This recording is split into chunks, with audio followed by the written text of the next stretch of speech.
Good morning and welcome to our Sunday service, streaming to you live from Unity Church of the Hills here in Austin, Texas. Hello to all of you in the sanctuary, on the pavilion, and joining us from home. We're so glad you're here. It's the first Sunday of spring. We celebrated the first day of spring yesterday. So while we get started with a few announcements, please take a moment to say hello to your fellow love streamers. Let us know where you're watching from, how you are, perhaps your favorite experience of spring. Just let us know. This week's sharing is Caring Benefits Hill Country Community Ministries. A coalition of churches and area businesses, HCCM provides food, clothing, and other assistance for people in crisis or living in poverty in Southwest Williamson and Northwest Travis counties. For every share of our service while we are live, we'll donate $5 to Hill Country Community Ministries. Sandra Vela's introductory session of I Am the Word takes place on Monday, March 22nd at 7 p.m. via Zoom. I Am the Word is the first of a series of channeled texts by Paul Selig. You can learn more and sign up at unityhills.org. There are only 2 more chances to play in the field with Reverend Aliza and her quantum frequency group, Harmonic for the Greater Good. Boy, that's a long title. I'll say it again. Quantum frequency group, harmonic. I'll say it again. Quantum frequency group, Harmonic for the Greater Good. That sounds wonderful when you can say it. Join Reverend Aliza this coming Wednesday, March 24th, and Wednesday, March 31st at 12:30 p.m. for the final 2 quantum healing sessions. Hey, our amazing and wonderful Path to Discovery new member class begins on Saturday, March 27th from 10 a.m. to noon via Zoom. In the first session, licensed Unity teacher, Bob Withrow, walks through Unity's 5 principles.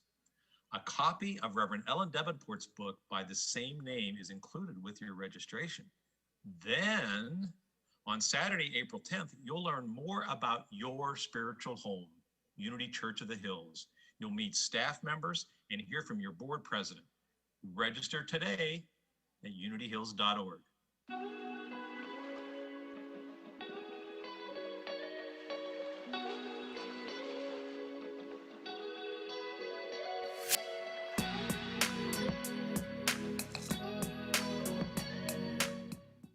That's right. Our theme for this year's Easter is Metamorphosis, the E's of Easter. Extravagant, extreme, exquisite, excitement. Woo! Easter is a time of renewal, both a literal and metaphorical changing of the seasons. It's also a celebration of life, a resurrection of all things new. It is new birth in consciousness, in heart-opening love, and possibilities and eggs. The Easter season begins next Sunday with Palm Sunday. Reverend Aliza's message is titled, The Week That Changed the World. Weather permitting, the Good Friday service will take place out on the pavilion at 7 p.m. on Friday, April 2nd.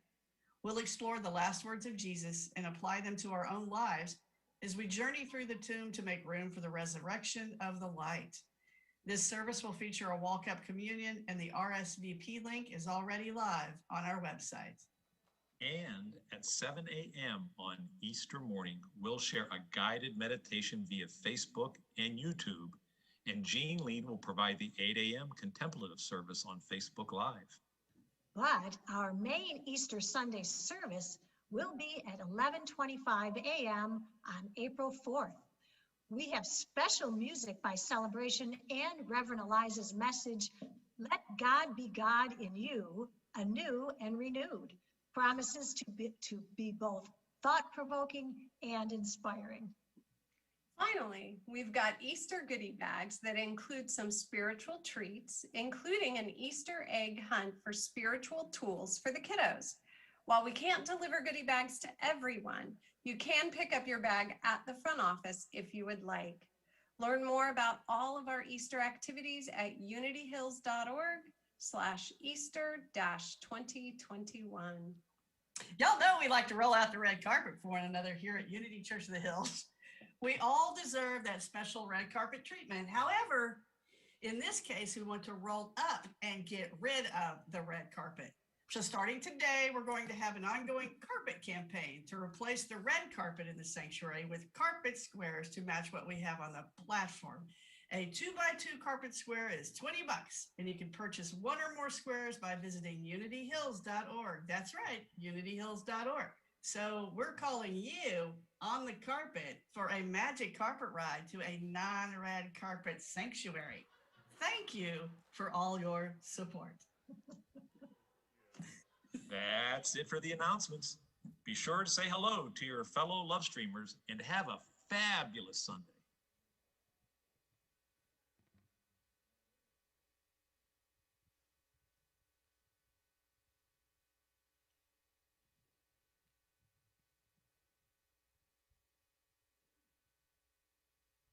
Good morning.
You are my joy.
turned my mourning into dancing. Over and over, over and over and over and over again. You turned my mourning into dancing. Over and over, over and over and over and over again. You turned my mourning into dancing. Over and over, over and over and over and over again.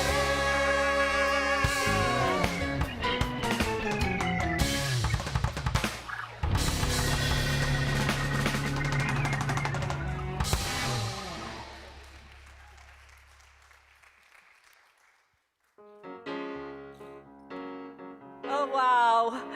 Hey, just so you're in the congregation, I have to wait for the light before I can say hello for all the people in Facebook land. If you wonder why we go pause, that's why. And the light's off, so we're live.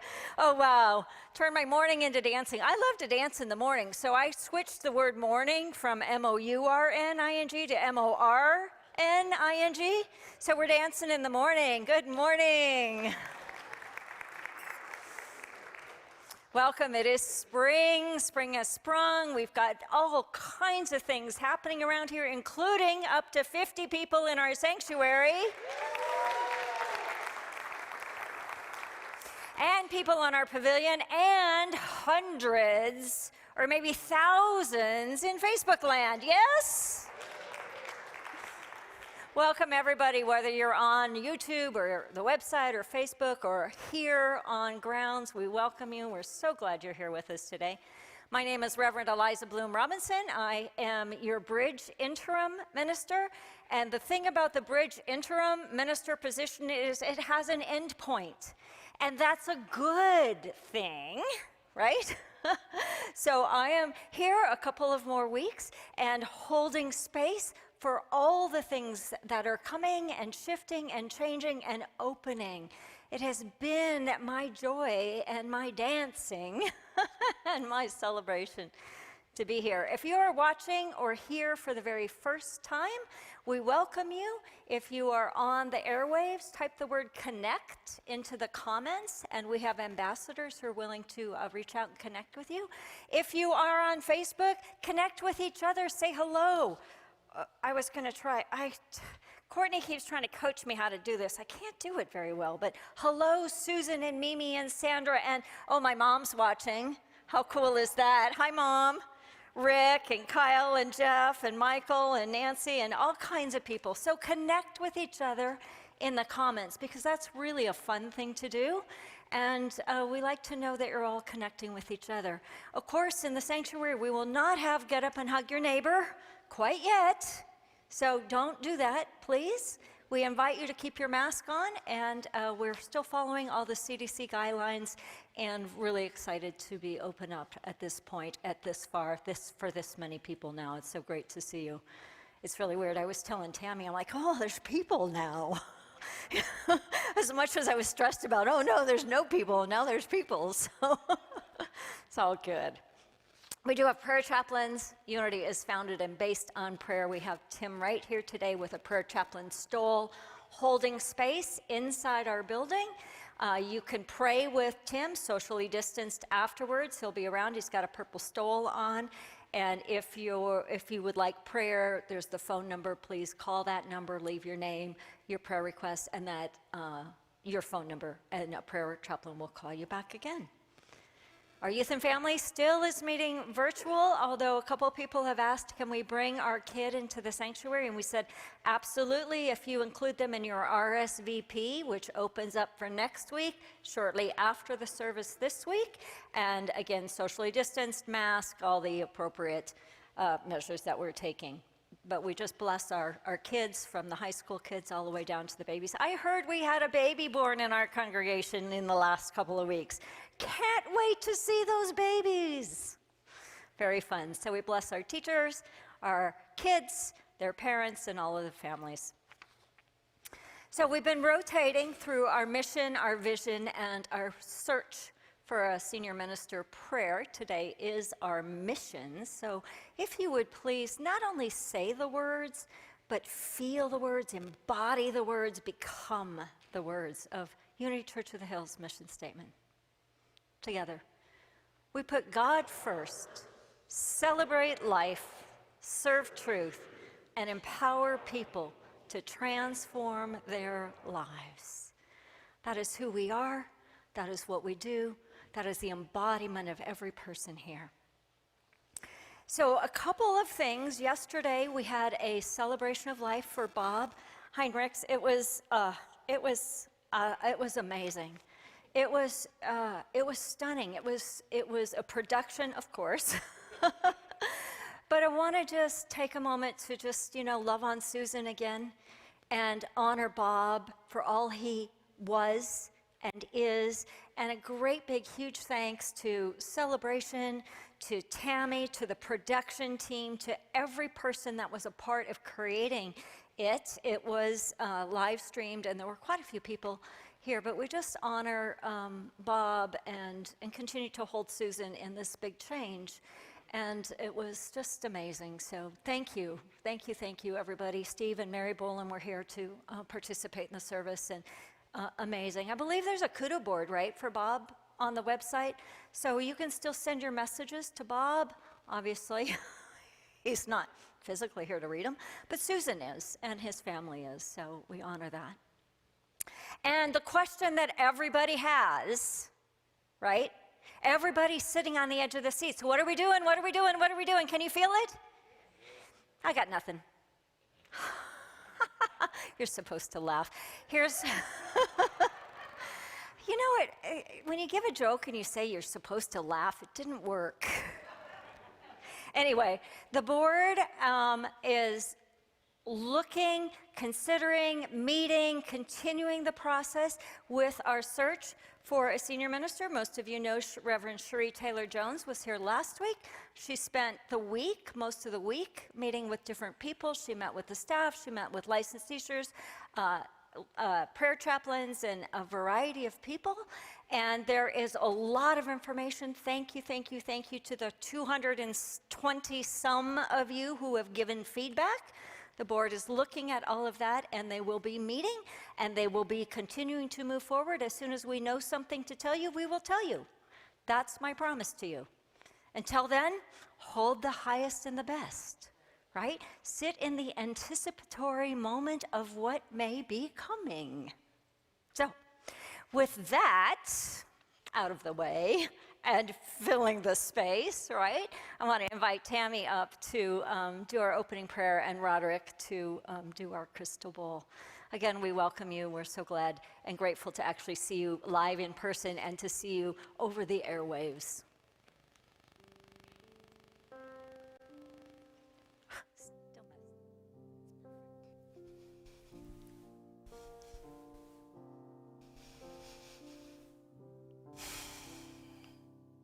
Let's close our outer eyes. Roderick.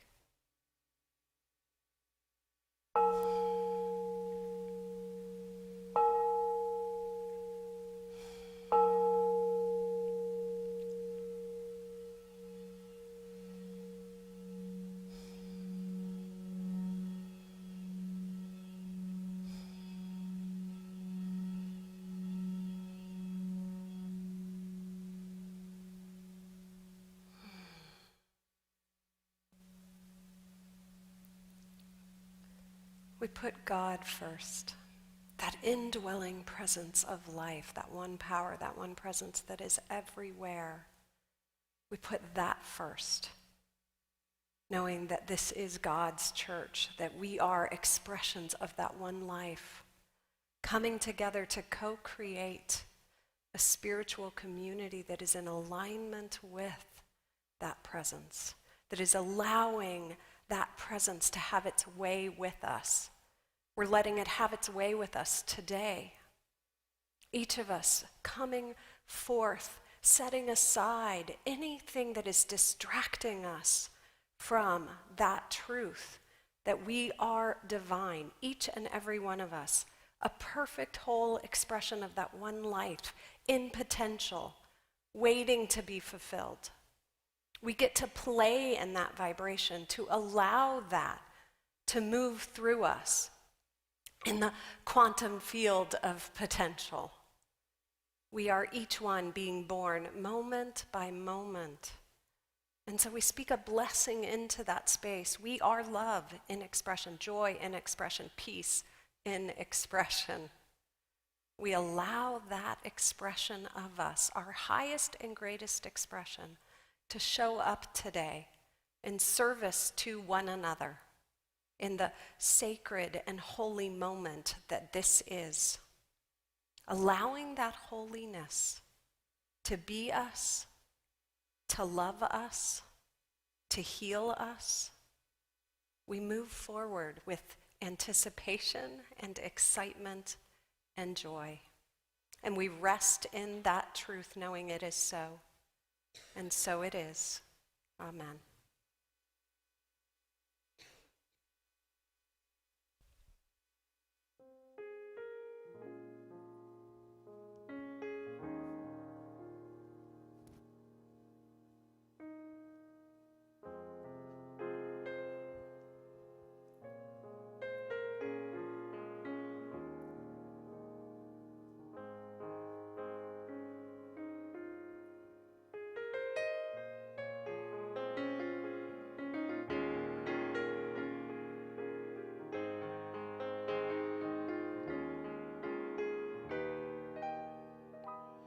I am a child of God, and He has sent me here.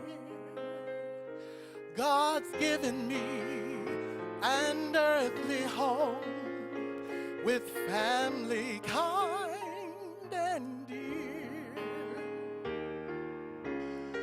Lead me, guide me, walk beside me, help me find a way.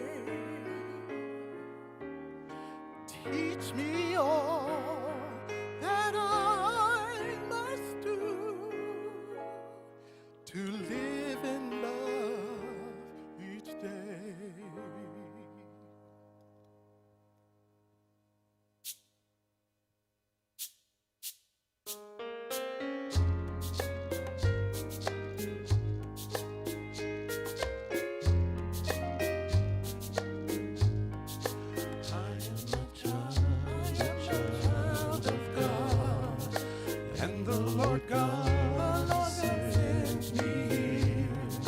God has given me an earthly home with family kind and dear.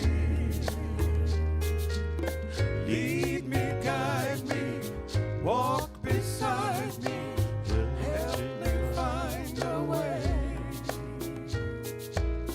Teach me all that I must do to live in love each day.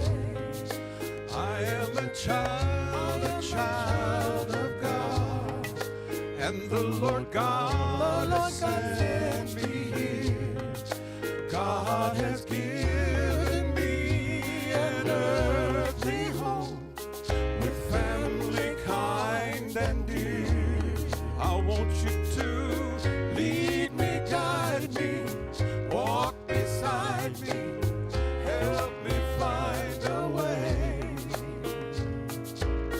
Teach me all that I must do to live in love each day.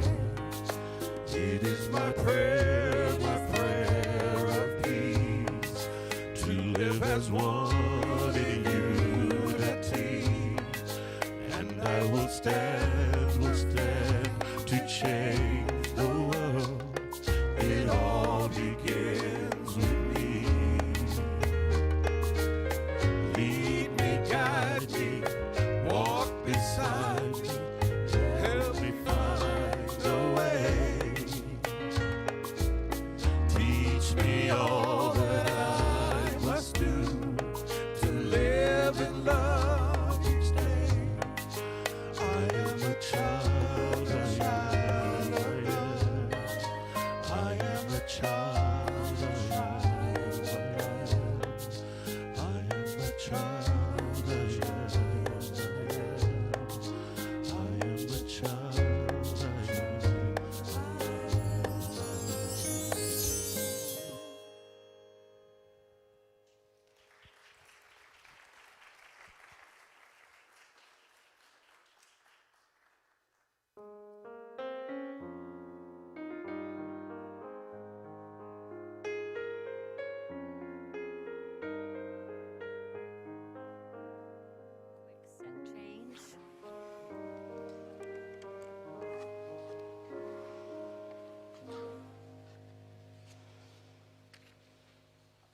Beautiful. Thank you. Celebration. I am a child of God, and therefore I do not inherit sickness or disease in any way, shape, or form.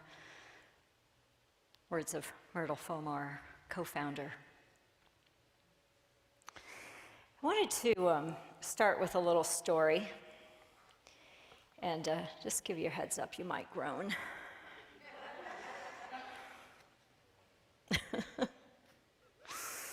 You know, I met a lot of you yesterday at Bob's service and last week when we started opening up, and I'm actually meeting more and more of you, which is really lovely. But you know what? One of the consistent things that people say to me, which is really fabulous, and I keep wanting to record it because I want to share it with my husband, who may or may not be watching today, but he might be.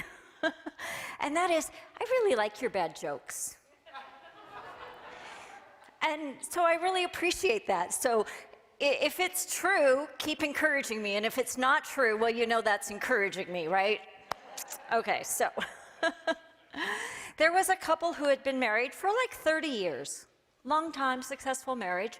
He was super successful businessman, and she was successful in her own right. But the kids are gone, and she's kind of like, you know, wanting more purpose, more passion, more intimacy in her relationship. She wanted something deeper.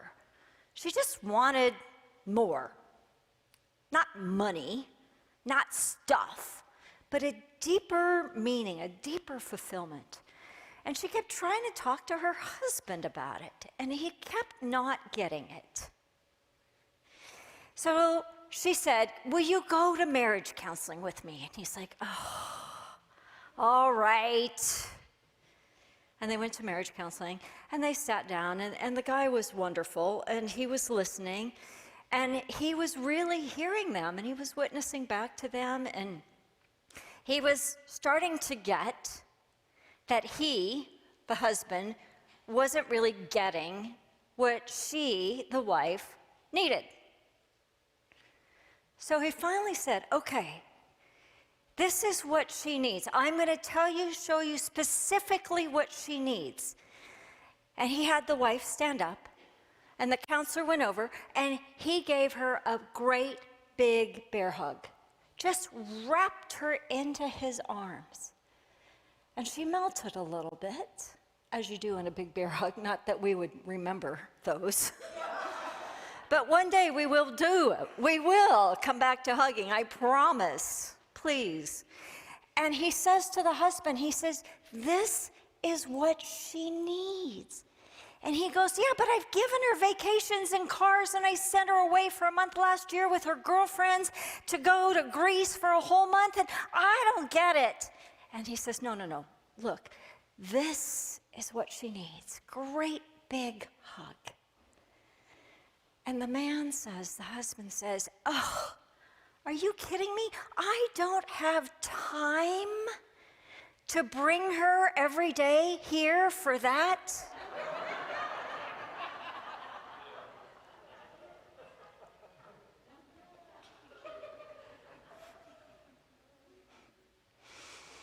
I can hear Rob go, "You didn't do that very well." Sometimes we're working on two different layers of consciousness. Sometimes we're trying to communicate something to somebody who is on a different plane. And when we're operating on different planes of consciousness, it becomes difficult, but not impossible. I wanted to start with that story because it sort of gives us the foundation for the paradox. We're talking about the paradoxes today, the paradoxes of spiritual awakening, which, by the way, there happens to be a really amazing book out there on Amazon and in the bookstore called The Paradox of Awakening, Finding Peace in a World of Chaos, written by yours truly here. In this book, we talk about the paradoxes that show up, the paradoxes that arise in spiritual awakening. Some of those paradoxes are you can't do it alone and you have to do it alone. The paradoxes awakening is a moment, a destination, and a journey. The paradoxes of quantum theory and unity principles. The paradoxes of imperfect perfection. Can you feel how those are like, wait, what is imperfect perfection anyway? What is quantum field anyway? What are our unity principles anyway? Who are we? And what are we here to do? But beyond that, who are we here to be? Because we are spiritual beings having a human experience. And that in itself can be very paradoxical. So a lot of our unity basic teachings land in and start with the paradox. They also, as we evolve, reveal more and more paradoxes. So I wanted to lay some things out today, starting with the definition of paradox. Paradox is a seemingly absurd or self-contradictory statement or proposition that, when investigated or explained, may prove to be well-founded or true. The other definition of paradox, that's right out of that book, by the way. The other definition of paradox is when you have two polarities. And when you think about polarities, you can go right, wrong, hot, cold, night, day, all kinds of things. When you have two polarities, and it looks like there's one or the other, just the fact that we talk about other, anything other, says that we're still in a realm of separation. But when you look at the two paradoxes, the way through those is to elevate our consciousness, to rise above, to continue unfolding in consciousness, that we can hold both. So a paradox can be either or, but the way through paradox is both and. Can you feel that? Either or feels like either or. Either I'm right or you're wrong, or actually if I'm right, that makes you wrong, right? And in spiritual truth, as we evolve into quantum awareness, as we evolve into a greater awareness of oneness, it holds both. So it's as if we rise above to gain a perspective that can include the either or, because then it's not either or. It's not you versus me. It's not right, it's wrong. It's like, oh, both and. And then we get to grapple with, how can that be true? And we get to know that it's true. Whatever that is, right? Whatever all those things are. So when we begin to look at quantum physics, which is really what I wanted to dive into today, because I've been playing with it and talking about it and seeding it for about 4 or 5 months now. But the first lesson in quantum physics is that the world is participatory, meaning that things respond as they are observed. Things respond to being observed. Now that can go pretty far into quantum physics, but I want to keep it right here where I actually can understand it. The second lesson is that the universe behaves paradoxically. Therefore, the paradox of awakening. Therefore, the paradoxes of the quantum field, the quantum theory, and unity principles. So what that means basically is that we don't like the unknown, and we'll do everything in our power to stay out of it. At the same time, the paradox is the unknown is the answer to every single problem and issue and concern we have. We want to change, right? I've been hired in ministries where they're like, we want change, we want change, we want change, but we don't want to change. We all do it. It's paradoxical. It's the way our brain is wired. Our brain is wired to be protective, to be safe, to be comfortable, and anything outside of that is where our growth is where our good is where our expansion is. So if we can begin to go, wow, that's paradoxical, instead of going, oh no, it's paradoxical, you go, oh cool, it's an adventure. What might we see today? So the quantum, what is the quantum? The quantum is this place, this field that is a little bit unknown. The basics in quantum theory is that there are waves of energy and particles. So the waves of energy is the infinite. When we enter into the quantum, we enter into what Charles Fillmore calls headquarters, right? Charles Fillmore says, I go to headquarters. I'm going to go to headquarters until I experience this, whatever this is, truth.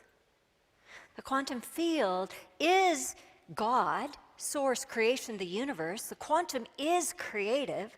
The quantum is the infinite divine mind. The quantum is where infinite possibilities and unlimited potential lies. I have an article that I wrote several years ago. I actually wrote it for the seminary students that I teach. It's called something like, Is the Quantum God? I wonder if that's what it calls. Is the quantum field God? I gave Melissa a link. Maybe she can post it in the comments somewhere. It's up as a blog on my website. Is the quantum field God? And doesn't that feel paradoxical? Just that title, right? But if we look at, and what I did in that article is I explored, because I'm using the language of enter into the quantum, enter into the still place, the point of stillness, enter into your own essence, your higher self, your Christ potential, the kingdom of God. The void, Joe Dispenza talks about the void. What if it's all the same? Now, I think there's different aspects, but what if it's all the same? And what if we begin to interchange some of our language as we begin to explore what science is finally giving us language for what spirituality has known for centuries, or multiple millennia, probably. But when we talk about the quantum, we have to talk about vibrations and frequencies. So quantum says that all things are vibration. That when we enter the field of the unknown, oh, that's the other word, right? The field of the unknown, the void, and we set an intention, then that intention, by setting intention or an observation, becomes a particle. A particle is material world. A vibration is spiritual world. Nikola Tesla says, if you want to understand the universe, think in terms of energy, frequency, and vibration. Tesla lived from, oops, I forgot the dates. Anyway, a while ago. I had it written down, but I don't see it in my notes, so it's disappeared somewhere. But Tesla worked off of the work of Einstein, and Einstein said this: we are slowed down sound and light waves. We are the wave of the quantum slowed down, a walking bundle of frequencies turned into the cosmos. I love that. We are souls dressed up in sacred biochemical garments, and our bodies are the instruments through which our souls play their music. That excites me. Part of the reason that excites me is it resonates with me. I'm like, yes! It's giving me language, different language for that which I've been experiencing. It gives me a framework in which to stand, to grapple, to wonder, to become curious, to argue with sometimes, but I found arguing doesn't work that well. Just a point back to the marriage counseling, right? So if we look at our basic unity principles and we lie it out over quantum theory, we look at the paradox and then we look at the bigger picture. So we say our basic principle is, our first one is there's only how many presences? one presence and one power active in the universe. We call it God. We call it good all the time. There's only one presence in the universe. That is the quantum.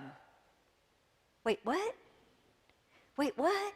I want you to grapple today. I want you to go, wait, what? At least twice, because that tells me I'm doing my work. Wait, what? Together, let's try it. Wait, what? Wait, what? Okay, good. You're getting it. Okay.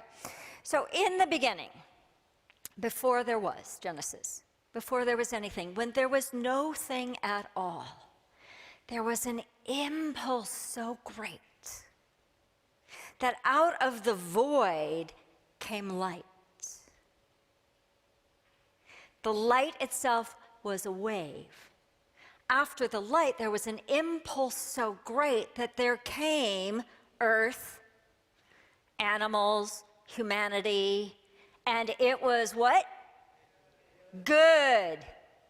I know we're still alive. And it was what? Good. It was good. It was good. In the beginning, out of no thing, in the beginning, out of the quantum void of infinite possibilities and unlimited potentiality, came an impulse for good, for life, for experience.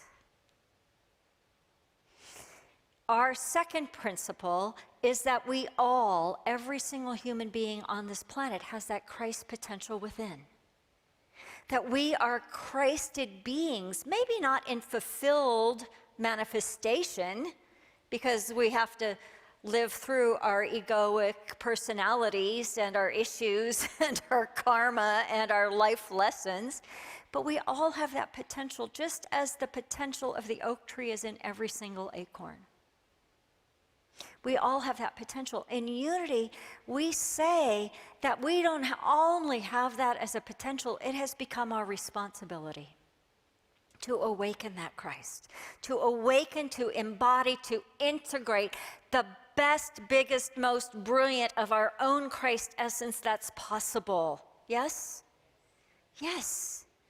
Yes. And the way we do that is to grow outside of our comfort zone. No! Yes. And to do that, we have to get out of what is comfortable. Because comfort is comfortable, but comfort also keeps us with what we know, and what we think, and what we believe, and what we experience. And all of our upcoming good is outside of that comfort zone, by definition, including our own awakening. It doesn't mean we have to leave good for less than good. We leave good for great. We leave good for better, for greater, for more oneness, for more kindness, for more compassion, for more unity, for more awareness of that which we've been blind to, right? Because we can only see what we can see. When we see this, that's all we see.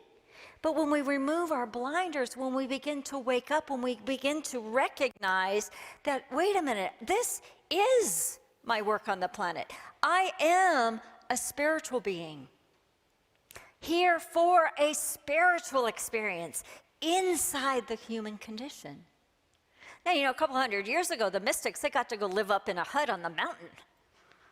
Now we're called to live in humanity. It's like, whoa, that's much harder. I think it is for me. Not that I got to go live up on a hut, but I always thought that would be a wonderful place to be, right? Those memes, they show up on Facebook and they're like, could you live in this cabin on the woods with no internet for a whole year? I'm like, yeah. Let me try. Or the one on the beach. That's where I would want to go. Poet Hafiz says, I wish I could show you the astonishing light of your own being. I wish I could show you the astonishing light of your own being. Like the light that is. What if that light of our own being is that Christ presence? And what if that light of our own being is the truth of the light that in the beginning God said, let there be light? What if that's you and me and that person? And that person, and that person over there, and that one you think you don't like. What about that? Oh, that one? Yeah, all of them. Third principle, the law of mind action. That which we think about, we experience. Now, a lot of us have it backwards because, or maybe not in Unity, but in the world, a lot of us think we experience it and then we think about it. But the truth is, as we think about it, it creates our experience. So the law of mind action has been a foundational principle for Unity. It was cutting edge when Charles and Myrtle and all of the other New Thought leaders were discovering it, were developing it. It was so brand new. The whole realm of mental science was just being discovered and talked about. Since then, we've also had emotional science, and since then, and the whole development of psychology and all of that arena. Meanwhile, the scientists are developing the quantum sciences, right? They're moving from Newtonian to quantum, from the atom to the particle and the wave. Charles Fillmore wrote a book called The Atom Smashing Power of the Mind. It's in our bookstore, it's in our lending library, it's on Bookshop. If you haven't read this book of Charles Fillmore and you like Charles Fillmore, you should read it because it's filled with quantum. It's fascinating. Now, they didn't have the language, right? But it is filled with quantum theory. It is filled with quantum ideas. I have a quote from it. It says, Charles Fillmore's mind was simply fascinated by the idea of the atom. It talks about atoms. This how do you say that? That tiny little thing. Right, you got it. Particle of substance and the enormous energy locked up in it. At other times, he thought of it as the very essence of this spiritual energy. He was already knowing that. He was knowing that quantum. So we take the law of mind action and we look at it and we transcend it. So the laws of the universe are the laws of the universe. The law of gravity is the law of gravity. It works for everybody. There are no exceptions. Doesn't matter what color your skin is or who you love or who you worship, right? The law of gravity works. But the paradox to the law of gravity is the law of aerodynamics. Like, wait, what? Thank you. Wait, what? Wait, what? Well, I mean, that's common knowledge, right? We know that the law of aerodynamics transcends the law of gravity because it includes other pieces of the law that allow that plane to get up off the ground and land safely, utilizing the laws of gravity. I talk about this in this book a little bit. But the law of the mind action is also transcended by the law of vibrational science. So when we talk about what we think about is what we see and what we get and what we experience, the transcending, the paradox of that is it's beyond thinking. It is who we vibrate, how we vibrate. It is our vibrational being. Einstein says, Tesla says, everything has a vibration to it. Every thought, every physicality, every item, every particle, every wave. Well, now I'm talking across myself a little bit here. But when we look at if we are vibrational beings, and I have talked about this pretty much every week I've been here, but I'm just laying it out a little bit different. If we are vibrational beings and our work is to raise our vibration into the Christ consciousness, into the elevated emotions, into the higher vibe, so to speak, of love and kindness and compassion. If we are moving from the horizontal plane of humanity where all of our paradoxes are and all of our polarities are, and we land in the core, the center, the point of stillness, and then we are lifted into our spirituality, and we learn how to raise our vibrations. We learn how to do that through practice, and as we experience it, then we practice. So it's which comes first? Both and. The laws of vibration and frequency transcend thinking. Richard Rohr says, we do not think ourselves into new ways of living. Rather, we live ourselves into new ways of thinking. Now that deserves a wait, what? We do not think ourselves from our limited thinking mind into new consciousness, but rather we live ourselves into new ways of thinking. If we allow our minds to be blown and our hearts to be broken open, then what we discover is more of the truth of who we are, more of the truth of who we're here to be, more of the truth of that Christ potential that we are. So talking frequency, I need to break the energy a little bit here. Here comes the bad joke. You ready? Frequency is measured in what we call hertz. I tell bad jokes with so much frequency, it hurts. The doctor says, does your migraine happen at regular frequency? She says, yeah, it really hurts.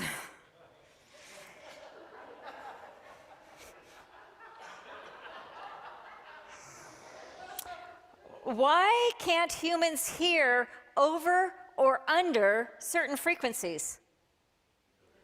It hurts too much. Yeah, you're getting it. Okay, one more. At what frequency does laughter become painful? At gigahertz. Gigahertz. Gigahertz. I know. I can't help it. I tell you what. I feel your eyes rolling. Now, I've been playing with vibration and frequency for a long time, long even before I knew the language of it. One of the ways that I do that is with a really, really cool little quantum frequency device. I've been playing with Joe Dispenza's work I studied him hard, did his meditations regularly, like 2 hours every single day for a few years. And when we do the Joe Dispenza type work, the intention is to land in that void, or the quantum field, to get beyond the subconscious, to get beyond the body, to get beyond the mind, to get beyond the thought particularly. And when we land there, everything comes into coherence. And when we land there in coherence, everything lines up. And until we land there, all we know is the known past, and that will give us the predictable future. Talk about the comfort zone. But when we land there, then we open to infinite. We open to new possibilities. But it's only in landing in the unknown that we can begin to dream up the new.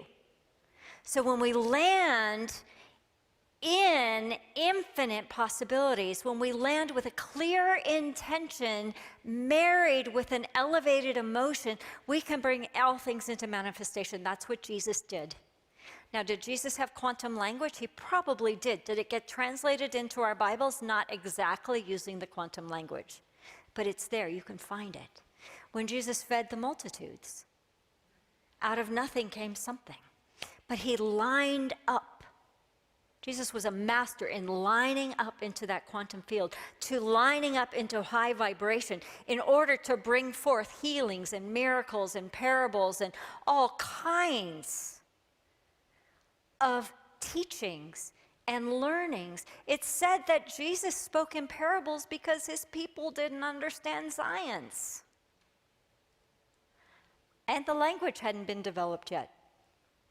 So one of the ways that I play in that high vibration, besides keeping myself there, is this. Sometimes I wear this. This is my little quantum frequency device. It actually feeds frequencies to come into coherence. I'm running the coherence program right now. So everybody should be feeling coherence because I'm running my program. What's coherence? When we get out of our own way, HeartMath talks about heart-mind coherence, but that's only a piece of it. When you come into greater coherence with the truth of who you are, you release all obstacles. You release all resistance, and your physical, mental, emotional, spiritual bodies can align for your greater good, can align for your health, for your wealth, for your wisdom, for your heart to open in kindness and compassion, for you to stand and become that Christed potential that you're here to be. Okay, fourth principle, I'm running out of time. Fourth principle is affirmations and denials. Affirmations and affirmative prayer and meditation. How do we do that? We land in the silence. That's how we reach that point of stillness. That's how we find that presence of God. We've got to get out of our own way into that point of stillness. When we do that, everything lines up and magic happens. But we have to be willing to get out of our own way. We have to be willing to let go of what we think we know and what we believe for a greater good to be revealed. Rumi says, do not try to resist the changes that come your way. Instead, let life live through you, and do not worry that your life is turning upside down. How do you know that the side you're used to is better than the one to come? We are ever evolving. We are ever evolving from separation, which we've been in for millennia, to oneness. It is a quantum leap in consciousness. It is the birth of a new humanity, a new species even, if you follow Barbara Marx Hubbard, who did brilliant work in conscious evolution. And in that leap, and in that shift, and in that change in consciousness, we get to surrender separation as we embody oneness. Our unity principles are founded in oneness, but we haven't quite embodied it all the way. We're still living in separation under the guise of oneness.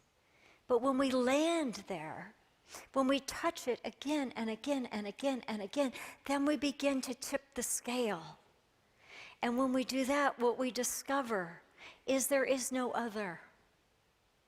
That our statement of inclusivity and diversity, that our statements of love and acceptance go from here to here. And we become different people. Joe Dispenza says, if you sit to meditation to meditate without the intention to be different when you get up, why bother?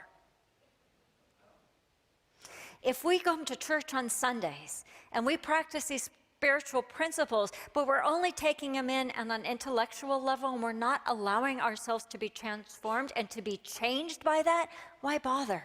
I mean, then we become a social club, which is nothing wrong with a social club, but do you want to awaken? Do you want to create a world that works for all people? Do you want to be part of the change?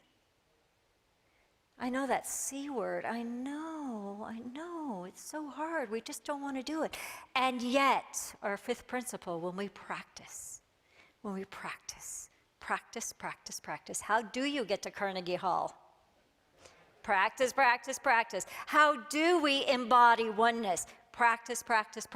How do we align ourselves and let that Christ potential that is within us open and grow and expand? We just do it. There's a paragraph chapter in this book that says, there's a light within us that is yearning to be released. It is getting brighter and brighter, and for some reason we appear to be afraid of it. This light is simply part of us, our essence, our divinity, our beingness. Let it out, let it shine. It is not the darkness we are afraid of so much as the fullness of our light. It is there, it is ready, it is waiting to be accepted. And as we are raising our vibrations, lean into it for a minute. Let it be out for a second or a day or a week, and then we quickly retreat. Why are we afraid? Will we trust? Will we be willing to shine? We are the light of the world. In the beginning, when Jesus said, let me back up. In the beginning, when God said, let there be light, it's you. It's paradoxical. And as we lean into it and as we allow it and as we become it, we be the light of the world. And when we be the light of the world individually and collectively, the world gets lit up with love, with kindness, with compassion, with oneness that works for all people. We're the ones we've been waiting for. Let's take this light thought into a time of meditation. I'm going to loosely base it off of a meditation in my book. To take a breath. Feel the paradox. Feel the places that you're pushed up. Feel the places that it's like, yeah. Sanctuary, we will not be passing the basket, but there will be a basket at the end of the sanctuary by the doors where you can align yourself as you go out to give. And if you're wanting to give online, you can do so at our website or at Facebook, or text to UCOH at 77977. You can mail in a check. You can drop one off. Any way your frequency aligns you to give, this is your time to do so. And we would ask that you join us in our affirmation. Divine love, through me, blesses and multiplies all that I am, all that I have, all that I circulate, and I am grateful. Wait, what?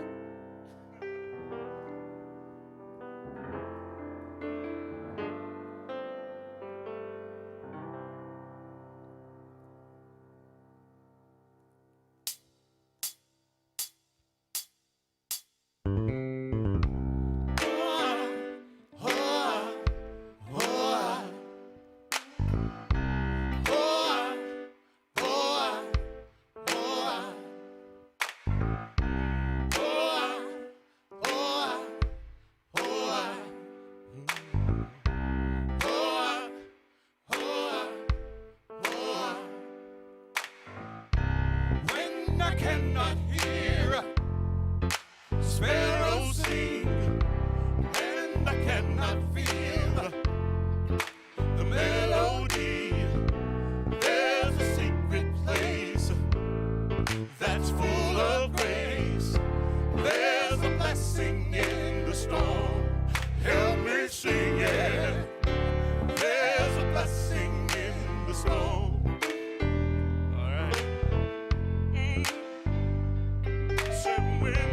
When the sickness won't leave my body, and the pain just won't leave my soul, I get on my knees and say, Spirit, please, there's a blessing in the storm.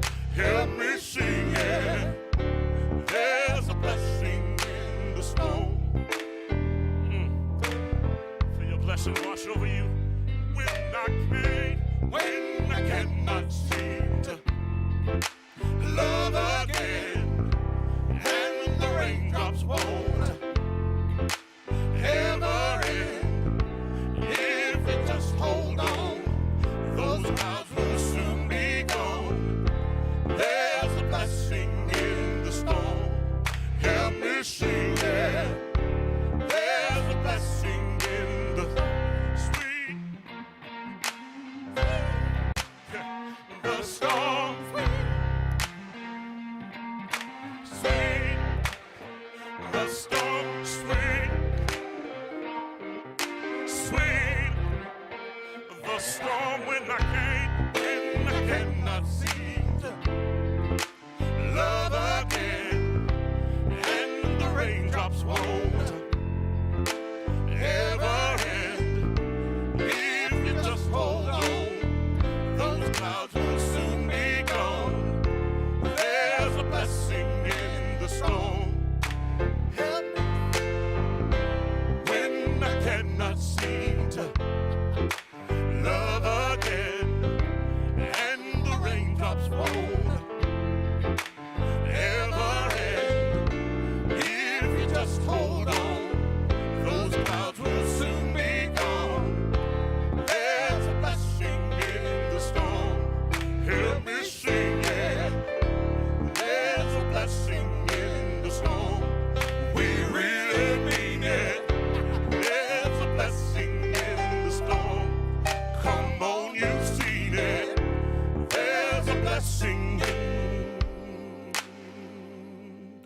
the stone.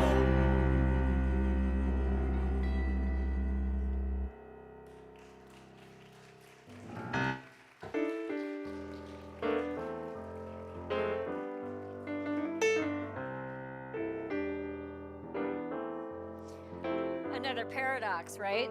The blessing in the storm. Right, another pair. Another paradox, yes. Love it. Well, Reverend Aliza blew the circuits out, so way to go, Reverend Aliza. For those of you on Facebook and YouTube, I am so sorry. We are sorry that we lost y'all for just a moment there. Hopefully you've jumped back on. The feeds are going, so please join us. Of course, if you're not on, you aren't hearing this, so why am I talking to the people that aren't on here? Okay, so anyways, we are going to have a Going Deeper. Stick around for it. There is no virtual board gathering today. The board's still meeting, as Reverend Aliza spoke to. So if you saw that on our website or on Facebook, just know that we will have one, and the board will keep you informed, but no virtual board gathering at 1 o'clock today.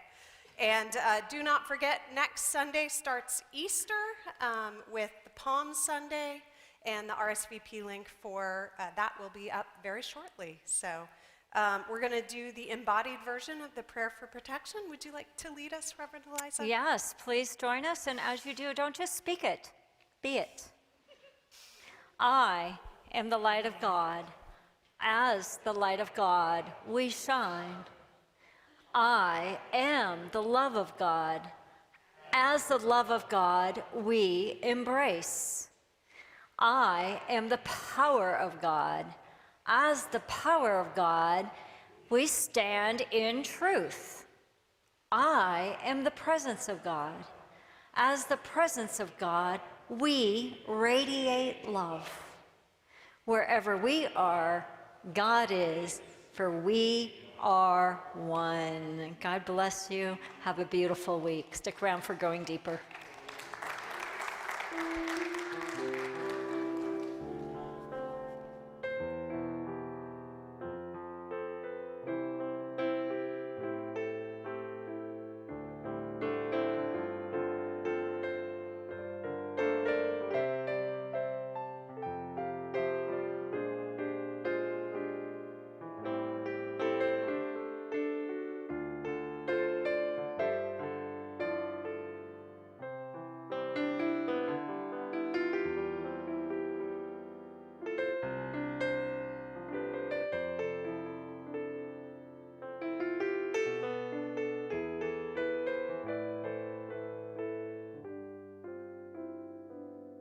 Live. Are we right? I We're don't know, the live, light's I off. think. The The light's light is off. We're back. And I already have a question on my watch for you. Somebody texted me a question. Let me see if I can get back to it real quick. You gotta love that, right? Okay, so here's the first question for you. With both and, is it ever really possible to make a mistake? I think that's a great question. What are your thoughts on that? If we're practicing spiritual principle, in the words of Abraham, you cannot do it wrong and you'll never get it done. Ooh, say that again. Is that one of those, wait, what? Yes. Good job. Thank you. You cannot do it wrong and you'll never get it done. So if we are here for experience, Right. every action has a natural consequence. Yes. So if we make a mistake, what I like to say is if we make a mistake, go clean it up. Make a mess, clean it up. Make a mess, clean it up. Right. Do your best, but if you make a mess, clean it up. So ultimately, there is no mistake. There's only natural outcomes Right. from any given action. I love that. And there's also grace. And we stumble and we trip and we hurt people, and then we get to go clean it up. Yeah. Yeah, thank you. I wanted to know, while we wait for some other questions, if you have a question for Reverend Aliza, jump on Facebook, share it with us. What's your favorite paradox?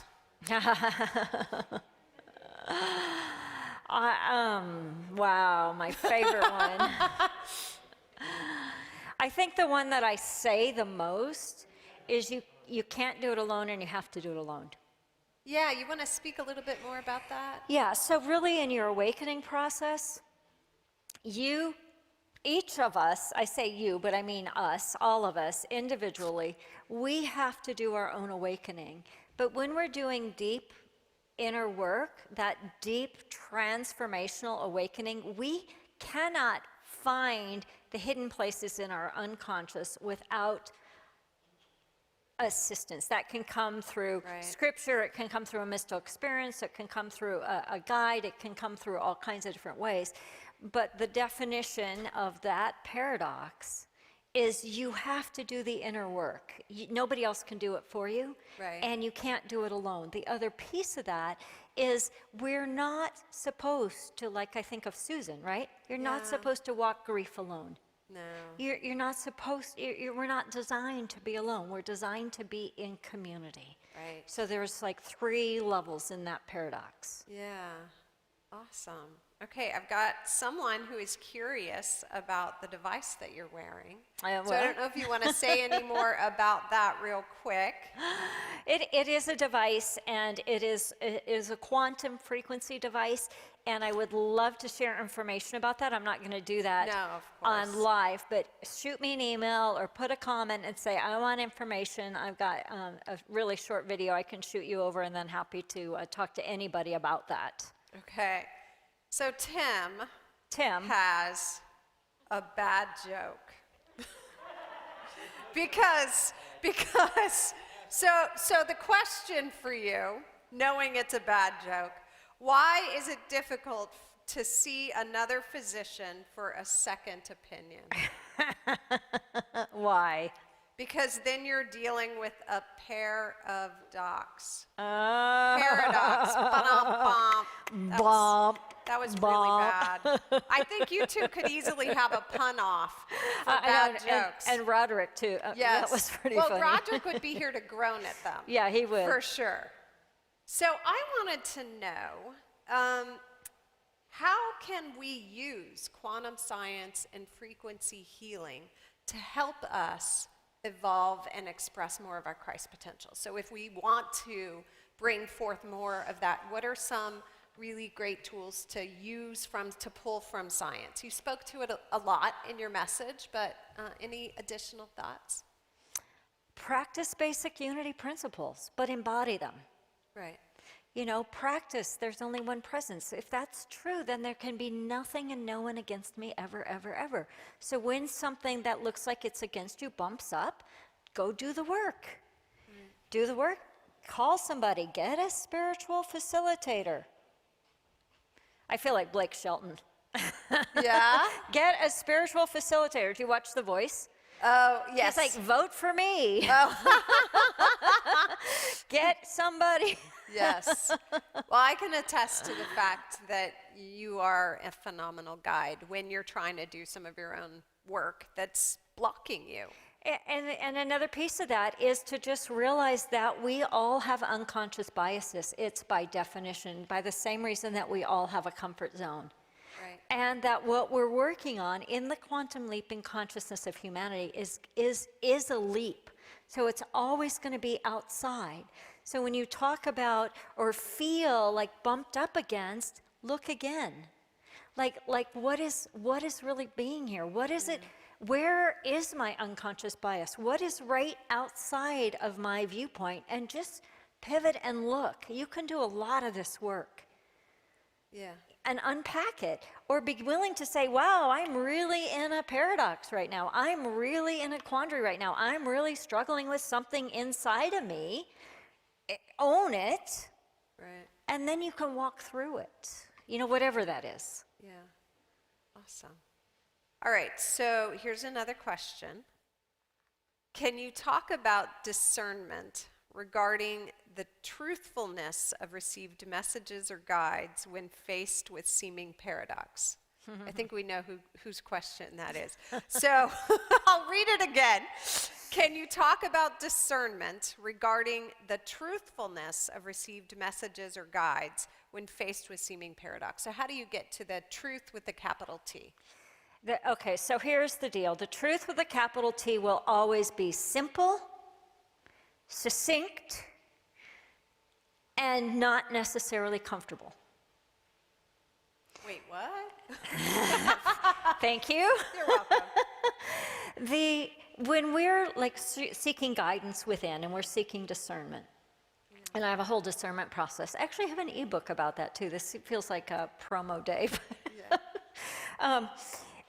When we're looking for discernment and we get this whole laid out, complicated thing, it's probably coming from our ego. So ask again. Give me more clarity. Give me more truth. Give me clarity. The truth of discernment will land for me inside, like down here, like my spiritual heart is kind of in the bottom of the sternum area. It will land there. Other guidance will come, like maybe my throat or my heart or my belly, or I'll think, oh, I'm being guided. I've had some brilliant guidance that I knew was spirit that turned into big old messes.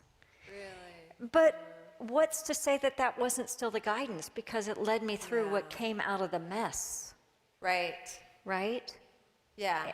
Because our ultimate guidance, our highest and best, is always going to be a deeper awakening. And sometimes that is going to go through a wound or touch a wound Yeah. in order to be the fullness of who we are, Yeah. It's almost like we circled back to that very first question.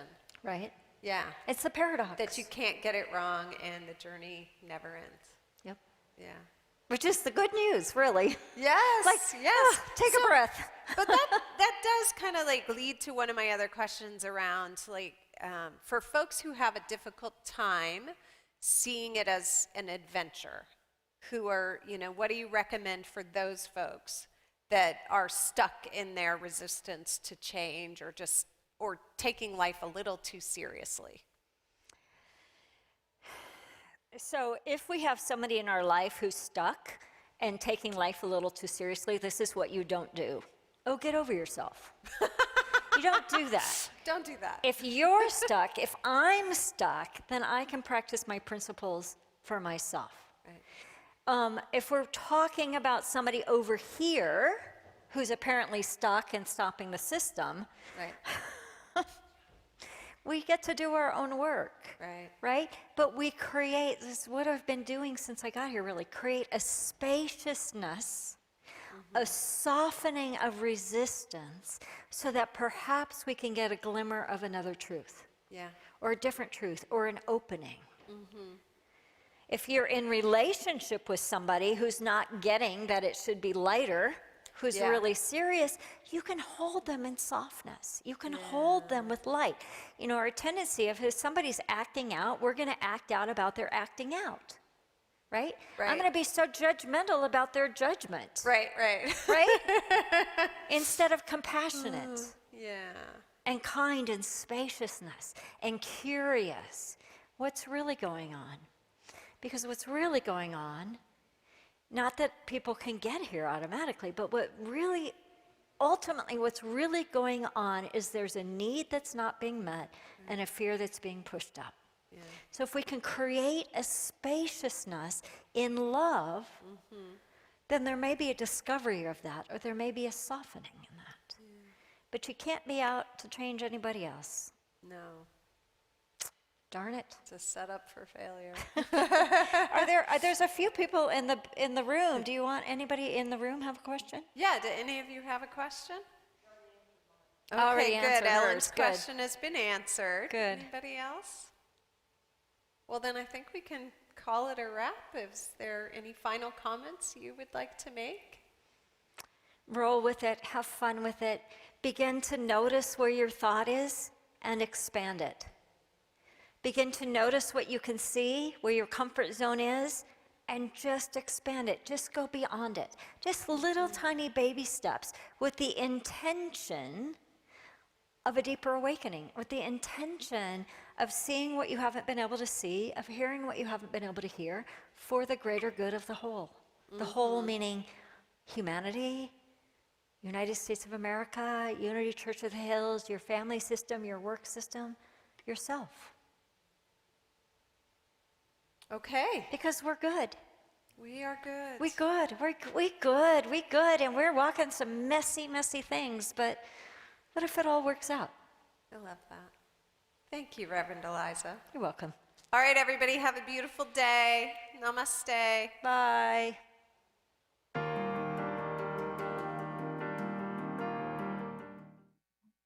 Good morning and welcome to our announcements for the fourth week of March.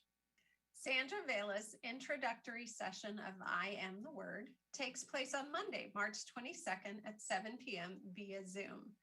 I Am the Word is the first of a series of channeled texts by Paul Selig.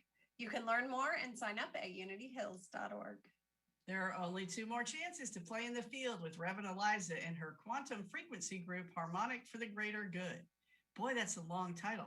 I'll say it again. Quantum frequency group, Harmonic. I'll say it again. Quantum frequency group, Harmonic for the Greater Good.